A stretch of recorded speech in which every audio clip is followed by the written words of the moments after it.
Querido irmão, querida irmã, que a paz de Jesus esteja sobre a sua vida, sobre a sua casa nesse dia de hoje, segunda-feira, dia 9 de novembro. Vamos fazer juntos a meditação do Evangelho de hoje, que se encontra em João, capítulo 2, versículos de 13 a 22.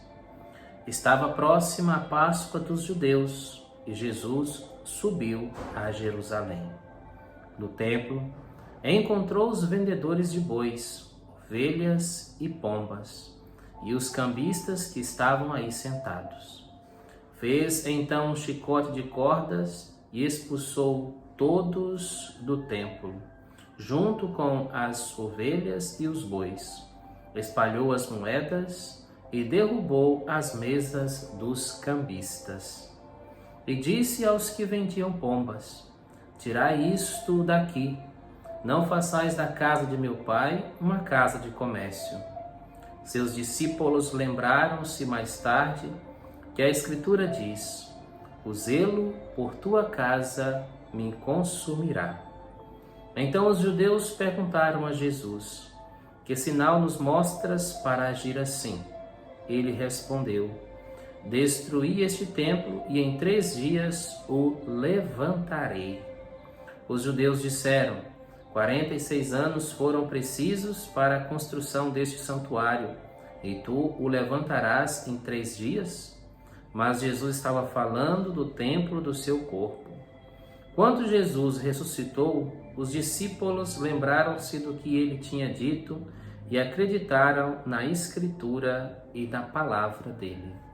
Palavra da salvação. Glória a vós, Senhor. Queridos irmãos, olhando para o Evangelho de hoje, nós nos deparamos Jesus assumindo uma postura um pouco diferenciada do cotidiano no qual nós estamos acostumados.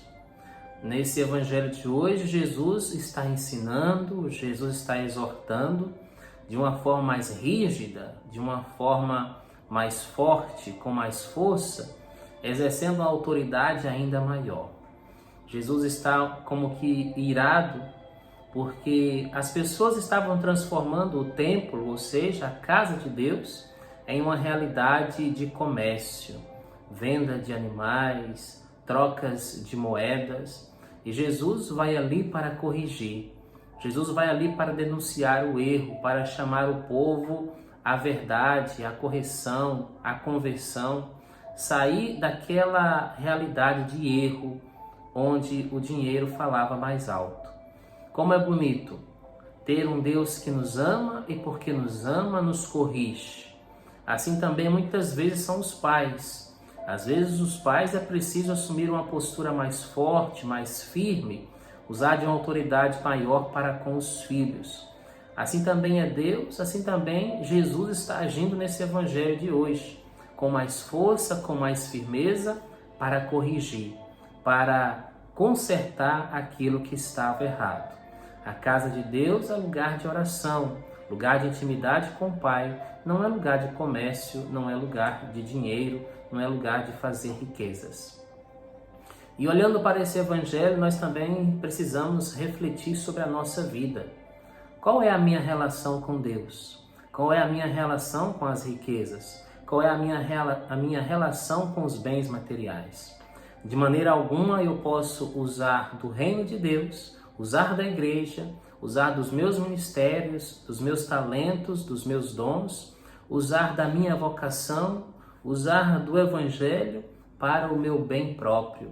Nós não podemos nos servir das coisas de Deus para acumular riquezas, para acumular bens.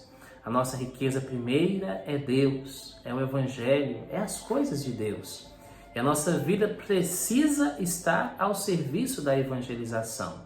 Nós precisamos doar a nossa vida para a igreja, para o reino, e não se utilizar das coisas de Deus para o nosso bem próprio, para crescer na dimensão da riqueza financeiramente. Deus é o nosso bem maior. Portanto, olhando para esse Evangelho, peçamos a graça de estarmos sempre atentos e não se deixar ser levado por essa dimensão do consumismo, da ganância, da ambição, de usar as coisas de Deus para acumular bens. Que o Espírito Santo nos ajude a viver sempre a simplicidade, a caridade, a doação e a pobreza. Abençoe-vos o Deus Todo-Poderoso, Pai, Filho e Espírito Santo. Amém.